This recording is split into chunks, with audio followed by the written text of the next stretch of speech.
오늘 말씀을 보게 되면 바울은 자기 자신을 복음의 일꾼이라고 표현하고 있습니다. 일꾼이라는 말은 NIV 성경을 보게 되면 서번트라고 번역이 되어 있습니다. 헬라어로는 디아코노스라는 단어입니다. 이 디아코노스라는 말은 일꾼, 종, 하인, 더 나아가서는 교회 직분 가운데 집사를 이야기할 때에 디아코노스를 씁니다. 그래서 이 디아코노스가 영어로 디콘이라는 말로 바뀌어 가지고 집사님을 디콘이라고 합니다. 집사님은 쉽게 말하면 자기를 낮추어서 겸손하게 섬기는 자가 집사라고 볼 수 있습니다. 아버지 날이라고 딸이 카드를 보냈는데 카드에 이렇게 썼어요. 이 영어권 교회에서는 집사가 되는데도 투표를 하는 모양이에요. 전 교인이 투표를 해서 어느 정도 선까지 표가 나와야만 집사가 될 수 있는 모양입니다. 그래서 아빠, 내가 이제 집사가 된 지 2년밖에 안 됐는데 집사가 이렇게 힘든 줄 몰랐어. 제 카드에 쓴 내용이에요. 그러면서 아빠가 지금까지 목사의 일을 해온 것이 얼마나 대단한 일인지를 이제야 조금 알겠어. 그런 내용의 카드를 보냈어요. 집사를 바로 해보려니까 힘들다는 거예요. 서번트입니다. 종이고 일꾼이고 하인 같은 그런 위치에서 주님의 일을 감당하는 것이죠. 오늘 그런데 바울이 자기를 그렇게 표현하고 있습니다. 여러분, 바울이 어떻게 사역자가 됩니까?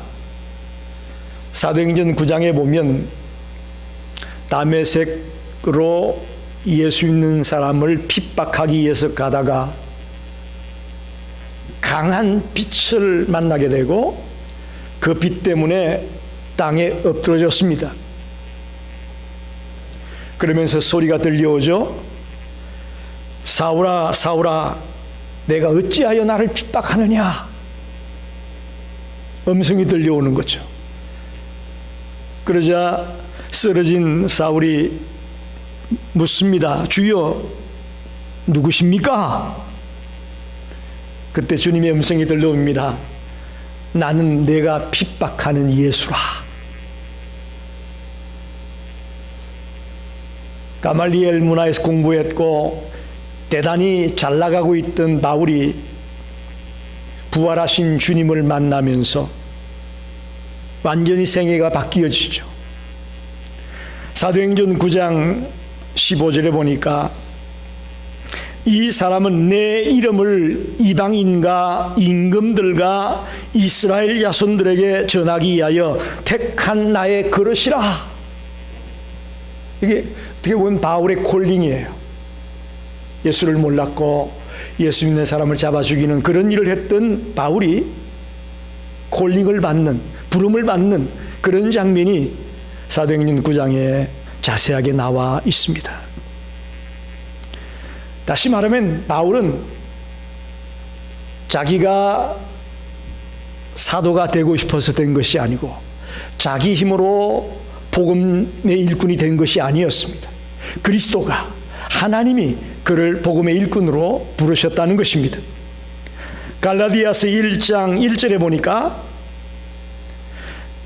사람들에게서 난 것도 아니요 사람으로 말미암은 것도 아니요 오직 예수 그리스도와 하나님 아버지로 말미암아 사도된 바울은 그렇게 말합니다. 사람의 근의에 의해서 바울이 복음의 일꾼이 된 것이 아니었습니다. 또 자기 스스로 복음의 일꾼이 된 것도 아니었습니다. 그리스도가, 하나님이 그에게 복음의 일꾼이 되라고 명하셨다고 고백하고 있는 겁니다. 쉽게 말하면 바울은 자기의 생애를 온전히 하나님의 말씀을 온전하게 증거하라고 부름받은 자였다라고 말하고 있습니다. 여러분, 저를 보십시오. 바울만 복음을 전하기 위해 부름을 받았을까요? 저는 이 땅의 모든 그리스도인들이 복음을 전하기 위해 부름받았다고 믿습니다. 믿으십니까? 예, 아멘입니다. 여러분이 싫든 싫어하든 저와 여러분은 먼저 예수를 만난 사람으로 내가 만난 이 복음, 내가 만난 이 예수를 남에게 전파해야 될 사명을 가지고 있습니다.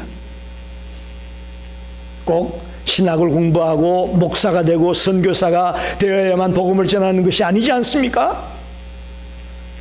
오히려 평범한 가정주부로 살아가면서 평범한 직장생활을 하는 사람으로서 우리 주변에 수많은 사람을 주님께로 인도하는, 전도하는 자들을 만날 수 있지 않습니까? 복음의 일꾼이 누구냐? 우리 모두가 복음의 일꾼임을 저는 믿습니다. 또 그런 심정으로 살아가야 될 것을 믿습니다. 그럼 어떻게 바울과 같은 이런 복음의 일꾼이 될 수가 있을까? 깊이 묵상하면서 은혜를 나누고 싶습니다. 첫째는 고난을 감내해야 됩니다. 복음의 일꾼이 되려면 고난을 감내해야 된단 말입니다. 본문 24절을 보게 되면 나는 이제 너희를 위하여 받는 괴로움을 기뻐하고 그리스도의 남은 고난을 그의 몸된 교회를 위하여 내 육체에 채우노라, 이렇게 말합니다. 여러분 잘 보셔야 됩니다. 그리스도의 남은 고난을 위해 내 육체를 채운다, 이런 표현이 나오는데 그 예수님이 고난당한 게 좀 부족하다는 얘기냐? 그런 뜻이 아닙니다. 예수님은 인류를 구원하기 위해서 십자가의 고난을 당하며 십자가의 피를 돌아가심으로 예수님의 고난으로 충분히 구원을 완성했습니다. 할렐루야. 예수님의 고난은 부족함이 없습니다. 즉 그리스도의 남은 고난이라는 얘기가 예수님의 고난당한 것이 부족해서 이제 우리가 대신 받아야 된다, 그런 뜻이 아니라는 것을 분명히 아셔야 됩니다. 그럼 도대체 이 그리스도의 남은 고난이 뭐냐? 우리에게 부탁한 이 복음을 전거함에 있어서 필연적으로 따라오는 것이 고난이라는 거예요. 복음을 전하다가 필연적으로 만나게 되는 그 고난이 바로 그리스도의 남은 고난이다, 이렇게 말할 수 있습니다. 한번 묻습니다. 여러분, 전도하기 쉽나요? 어렵나요? 전도할 마음이 나나요? 안 나나요? 그래도 좀 낫습니다. 마음이라도 있으시다니까. 참 전도할 마음 가지기로 어렵고요, 전도하기가 참 어렵습니다. 왜 그런가 제가 가만히 생각해 보니까 고난이 따라요. 복음을 전하다 보면 고난이 따라요. 특별히 믿지 않은 식구들에게 복음을 전하려면 뭐라고 그래요? 식구들이 너나 잘 믿어 그래요. 예? 식구들에게 복음을 전하려면요 참 힘들어요. 내가 잘 살아야 되고 바르게 살아야 되고 해도 안 끼쳐야 되고 뭔가 본이 돼야 따라올 거니까 그런 게 다 고난이죠. 친구들 모임에 가서 예수 믿으라고 말하기가 그 쉽습니까? 입에서 뱅뱅뱅뱅 도는데 차마 안 나와요. 왜? 그랬다간 또 한 소리 들을 테니까, 야 교회 다니는 게 그러냐? 뭐 교회가 맨날 싸움만 하더라, 뭐 등등 얘기 들을 거 생각하니까 차마 예수 믿으라는 말이 안 나오는 거죠. 여러분, 복음 전함에 있어서 필연적으로 따라오는 게 고난이에요. 지금 바울은 이 골로새서를 어디서 쓰고 있습니까? 로마의 감옥에서 쓰고 있습니다. 편안한 소파에 앉아가지고 이렇게 커피를 마시면서 쓰는 편지가 아니에요. 이거 감옥에 갇혀서 그야말로 단절된 그런 외로운 상황 속에서, 고통스러운 상황 속에서 쓰고 있어요. 저는 신학교에 가서 공부를 하면서 참 나도 바울 같은 사역자가 되면 좋겠다라는 그런 꿈을 꿨던 적이 있습니다. 그런데 고린도후서 11장을 읽다가 그걸 제가 잘못했다고 고백했습니다. 하나님, 제가 잘못했습니다 라고 고백을 했어요. 고린도서 11장에 보면 바울의 어떤 삶을 살았는가가 나오는데요, 40에 하나 감한매를 5번이나 맞았습니다.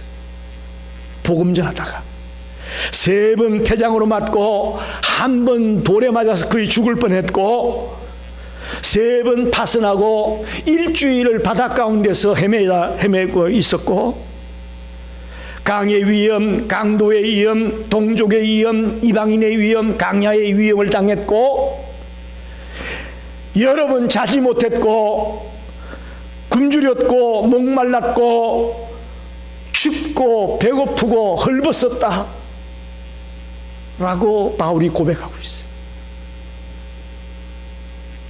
이 바울의 고백을 보면서 아이고 주님, 제가 잘 몰랐습니다. 그저 여기저기 많은 교회를 개척하고 가는 데마다 존경받고 바울을 칭찬하고 따라오는 사람들만 많을 거라는 생각을 없지 않아 했었는데, 실상 바울의 모습을 보게 되니까 그것이 아니었습니다. 복음을 전거함에 있어서 늘 따라다니는 게 고난이었음을 보게 된 것이죠.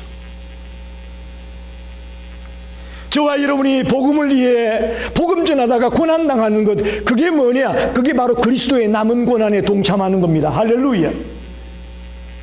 여러분, 고난이 두려워서 복음을 전하지 못한다면 우리는 주님의 자녀라는 자격이 없습니다.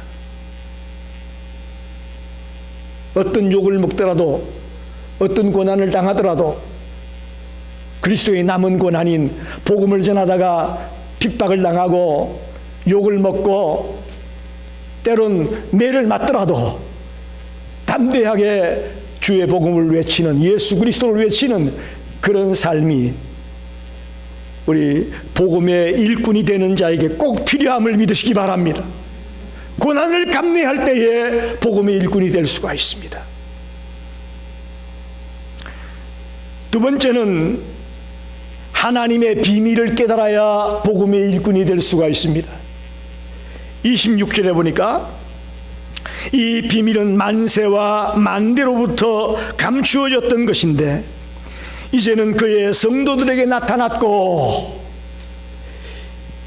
이 비밀은 만세와 만대로부터 감추어져 있었다. 즉 영원 전부터 감추어져 있었다는 겁니다. 그런데 그것이 드디어 이제 우리들에게 나타났습니다. 그게 뭡니까? 이 비밀은 예수 그리스도라, 그렇게 말합니다. 할렐루야. 우리가 복음의 일꾼이 되기 위해서는 예수를 만나야 합니다. 또 예수를 바로 알아야 됩니다. 그래야만 복음의 일꾼이 될 수가 있습니다. 전도가 뭐냐? 내가 만난 예수를 전하는 거예요.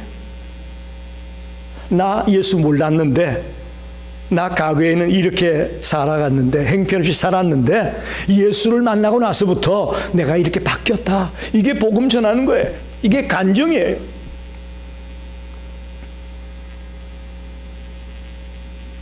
하나님께서 이제 감추었던 비밀을 우리에게 나타내 주었는데, 그 이유는 우리 모든 성도들이 그 비밀을 깨닫고 이제 다른 사람인데 이 비밀을 전하라고, 알려주라고 이 비밀을 나타내 주었다고 믿습니다. 여러분, 이 비밀을 나 혼자 간직하라고 주신 게 아니에요. 할렐루야. 이거 나 혼자 간직하라고 준 비밀이 아니라고요. 이 비밀을 이제는 모든 사람에게 알려줘야 될 사명이 우리에게 있습니다. 그게 바로 복음의 일꾼이에요. 내가 만난 그리스도를 자신 있게 당당하게 외치는 겁니다. 그게 복음의 일꾼이에요.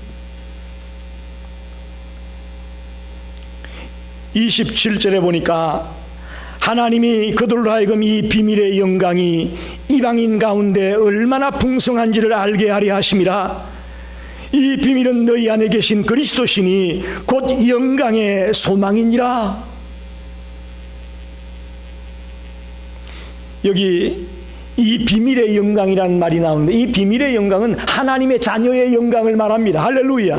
그리스도를 만난 하나님의 자녀의 영광을 말하는 것이고, 또 마지막에 영광의 소망이라는 말이 나와 있는데, 그리스도를 만난 자에게는 내세에 우리가 영광의 부활을 받을 소망을 확실하게 보여주는 것임을 말하는 것입니다. 그래서 영광의 소망입니다. 그리스도를 만난 자에게는 영광의 소망이 있습니다. 내세에 들어가 영원히 주님과 함께 살 소망이 있습니다. 이 말씀을 듣고도 아멘이 없는 거 보니까 지금 마음이 딴 데 가 계신가 봐. 밑에서 맛있는 냄새가 살살 올라오니까 예배 끝나고 먹을 생각을 해서 그러신가? 여러분, 이 영광의 소망, 이 엄청난 소망을 우리는 그리스도를 만남으로 얻게 된 것입니다. 이 비밀을 알게 됨으로 얻게 된 것입니다. 그런데 이것은 여기서 끝나면 안 됩니다. 그리스도를, 비밀을 깨달았으면 또 하나 와야 될 단계가 있는데, 믿음이라는 것입니다. 주님이 이 비밀을 나타낸 것은 우리가 그리스도를 깨닫는 것에 그치는 것이 아니고, 더 나아가 이 그리스도를 나의 구주로 믿고 영접하는 자리에 들어가고 비밀을 깨닫게 한 것인 줄 믿습니다. 믿음이 따라와야 됩니다. 그럴 때 온전히 우리가 비밀을 알게 되는 것이 됩니다. 아, 예수 믿으면 구원 받는다고 하더라. 그렇게 끝나버리면, 남의 얘기 듣는 것처럼 끝나버리면 죄송하지만 영광의 소망이 없습니다. 놀라운 하나님 나라에 들어갈 수가 없습니다. 비밀을 아는 것이 아니죠. 그거는 소문에 불과한 거죠. 저와 여러분이 비밀이 예수 그리스도임을 알고, 이 예수 그리스도가 나하고 상관없는 예수가 아니라 바로 나의 구주가 되고 나의 구원자가 된다라고 하는 확실한 믿음을 갖고 달려나갈 때에 저와 여러분은 하나님의 비밀을 깨닫는 자가 되어서 다른 사람에게 담대하게 복음을 외치는 자가 될 수가 있습니다. 할렐루야. 비밀을 깨달아야만 복음의 일꾼이 될 수 있다는 것을 기억하십시오. 마지막으로 28절 29절을 보겠습니다. 우리가 그를 전파하여 각 사람을 권하고 모든 지혜로 각 사람을 가르침은 각 사람을 그리스도 안에서 완전한 자로 세우려 함이니, 이를 위하여 나도 내 속에서 능력으로 역사하시는 이의 역사를 따라 힘을 다하여 수고하노라, 이렇게 말합니다. 28절에 각 사람이라는 말이 세 번이나 연달아 나오고 있죠. 이것은 복음의 보편성을 강조하는 겁니다. 특별한 사람에게만 복음이 전해지는 것이 아닙니다. 공부 많이 한 사람에게만 복음이 전해지는 것이 아닙니다. 높은 자리에 있는 사람에게만 복음이 전해지는 것이 아닙니다. 남녀노소 빈부귀천을 막론하고 보편적으로 모든 사람들에게 복음이 전해져야 된다는 것을 우리에게 가르치고 있습니다.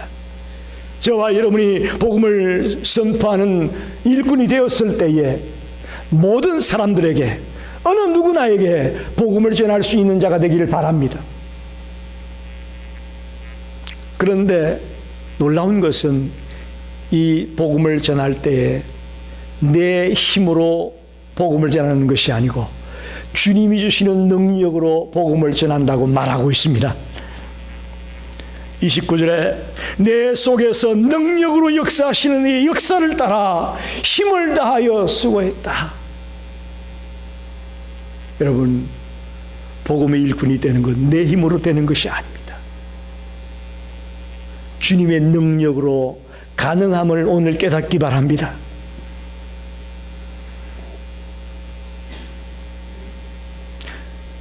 제가 신학교 3학년 때에 전도 실습이 있어요. 그래서 한 번은 서울역에 가서 복음을 전한 적이 있습니다.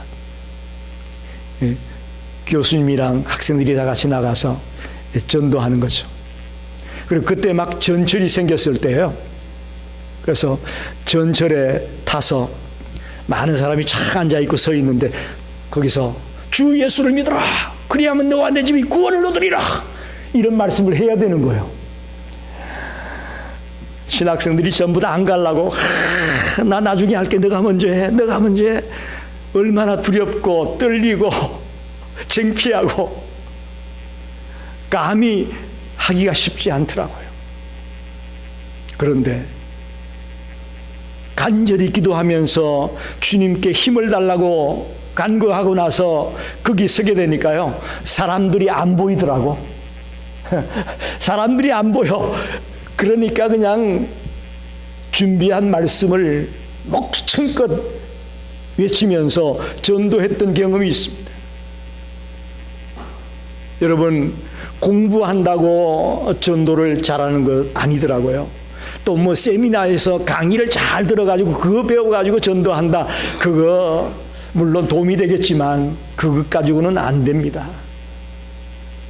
주님의 능력을 간구하며 기도하며 무릎 꿇을 때에 주님의 능력을 힘입어서 복음의 일꾼이 될 수가 있습니다. 여러분, 그러니 전도할 대상자가 있으면 기도하세요. 하나님, 나에게 능력 주세요. 내가 저 사람 꼭 전도해야 되겠는데 나에게 힘이 부족합니다. 나에게 능력이 없습니다. 하나님, 나에게 능력 주세요. 기도하면서 준비했을 때에 하나님이 기회를 주십니다. 할렐루야. 하나님이 전도할 수 있는 기회를 주고요, 능력을 주십니다. 여러분, 가족들 중에 지금 아직도 예수를 모르는 자가 많이 있지 않습니까? 친척들 중에, 친구들 중에도 마찬가지입니다. 우리가 그들을 위해서 뭐 음식을 준다, 선물을 준다, 그런 것도 좋지만 가장 좋은 선물이 뭐예요? 예수 그리스도 아니에요? 왜 여러분 엉뚱한 거 주고 좋아해요? 진짜 백일 주셔야지. 여러분, 자녀들에게 뭐 유산을 남겨주다, 뭐 좋다, 좋습니다. 그보다 더 좋은 게 뭐예요? 예수를 만나게 해줘야죠. 그거 위해서 여러분 기도하시자고. 주님, 능력 주셔야 내가 복음 전할 수 있습니다. 복음의 일꾼이 되기 위해서는 나에게 능력이 없으면 감당할 수가 없습니다. 주님, 힘 주세요. 기도하셔야죠. 여러분, 오늘 저는 세 가지 말씀을 드렸습니다. 복음의 일꾼이 되려면요, 고난을 감내해야 됩니다.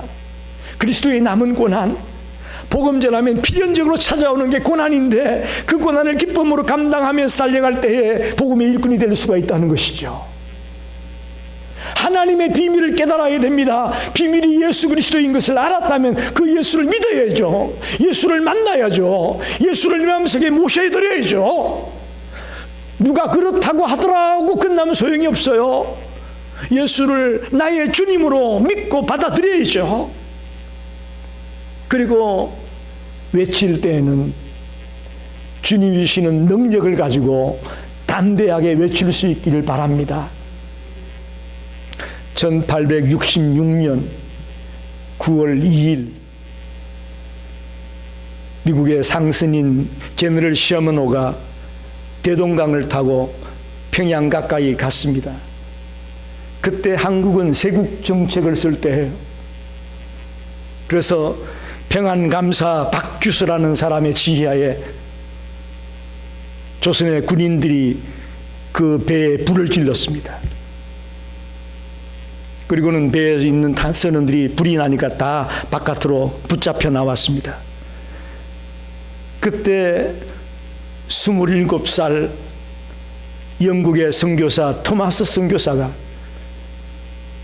자기를 붙잡고 가는 자들에게 성경책을 나눠줬어요. 성경책을 나눠줬어요. 그리고는 그는 참수형을 당했습니다. 목이 잘라져서 순교했습니다. 한국의 개신교 선교사의 첫 순교자가 바로 이 토마스 선교사님입니다. 여러분, 실패한 것 같죠? 실패한 것 같죠? 놀랍습니다. 실패하지 않았습니다. 그의 성경책을 받은 홍신길 제7양, 심지어는 그 성경을 가져다가 집에 벽지로 썼어요. 뜯어가지고. 그런 자가 박영식입니다. 이 세 사람이 한국 기독교 역사에 길이 남을 교회 개척의 선봉장이 됩니다. 더 나아가 놀라운 것은 토마스 선교사의 목을 뱉던 박충근이라는 사람은 나중에 평양교회 장로가 되었습니다. 기적이에요. 아무것도 못하고 성경책만 나눠주고 순교했다고 생각했는데 그 성경 때문에 하나님의 역사가, 하나님의 성령이 강하게 역사하여 그들을 변화시키고 그들이 예수를 만나게 했다는 것이죠. 한국이라는 그 세국 정책으로 도저히 외국의 문물들이 들어오지 못하는 그때에 복음이 들어오게 되고 그것이 기초가 되어 오늘날의 한국 교회가 오게 되었다는 사실을 생각할 때에 기가 막힙니다. 기적입니다. 하나님의 능력이 아니고서는 이런 일이 일어날 수가 없습니다. 여러분, 토마스 선교사님이 한 게 뭐였어요? 성경 나눠주다 돌아가신 거였어요. 그는 보지도 못했어요. 한국이 이렇게 예수 믿는 나라가 될 줄을 보지도 못하고 돌아가셨잖아요. 그렇지만 그 피가 헛되지 않았잖아요. 이게 복음이에요. 이게 복음의 능력이에요. 한번 여러분 묻습니다. 여러분 예수님 때문에 고난받은 적 있나요? 오늘 그런 사람을 만나보기 쉽지가 않습니다. 이 시대에 일꾼이 없습니다. 교회는 곳곳마다 흘러넘치는데 이 세상이 변하지 않습니다. 초기에 한국 교회사를 보게 되면 교회 때문에 세상이 변했어요. 교회 때문에 세상이 변했다고요. 학교를 세우고 병원을 세우고 교회 때문에 무지했던 백성들이 완전히 새 사람으로 변화가 일어났다고요.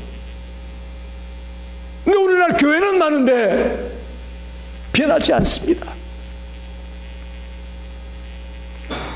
오늘 말씀을 읽다가 보니까 왜 이렇게 되고 말았을까? 우리가 그리스도의 남은 고난을 내 육체에 채우는 심정으로 담대하게 복음을 증거하려는 그런 복음 증거자가 없기 때문이 아니겠는가 하고 생각해 봅니다. 바울같이 토마스 선교사와 같이 그리스도의 남은 고난을 내가 내 육체에 채우겠다는 그런 심정으로 사력을 다해 복음을 증거하는 자들이 없기 때문에 오늘 아무런 영향력을 끼치지 못하는 교회가 되고 성도가 되지 않았는가 생각하면서 부끄럽습니다. 오늘 말씀이 저와 여러분에게 도전이 되기 원합니다. 그래서 정말 마지막 때까지 복음의 일꾼이 되어 주님을 위해 최선을 다해 달려가는 성도님이 되시기를 간절히 축원합니다. 기도하겠습니다.